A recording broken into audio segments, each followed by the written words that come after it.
তারাবি না পড়লে রোজা হবে না। আসলে তারাবির সাথে রোজার কোনো সম্পর্ক নাই, দুইটা সম্পূর্ণ স্বতন্ত্র এবং পৃথক ইবাদত। রোজা এবং সিয়াম একটা ইবাদত, তারাবি আরেকটা ইবাদত।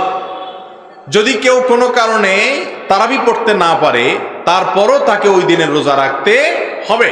তারাবিটা হলো সুন্নাত আর রোজা রাখাটা হলো ফরজ। অতএব সুন্নাত ছুটে গেছে দেখে আপনি ফরজও বাদ দিয়ে দিবেন, এটা কোনোদিনই জায়েজ হবে না। অতএব এমনও হতে পারে কোনো লোক তারাবি পড়তে পারছেন না, হয়তো তিনি রুকু সিজদা করা, উঠা বসা করা এবং এত সময় নামাজের মধ্যে থাকার মতো শারীরিক শক্তি নাই, কিন্তু উপবাস থাকতে পারেন, তাহলে তিনি রোজা রাখবেন তারাবি না পড়লেও। তবে হ্যাঁ, চেষ্টা করা উচিত একজন ইমানদারের, তিনি রমজানের রোজাও রাখবেন আবার তারাবিও পড়বেন, কারণ উভয় ইবাদতই কোরআন এবং হাদিস নির্দেশিত, বিধায় কোনোটাই ছাড়া উচিত না। কোনো কারণে যদি একটা ছুটে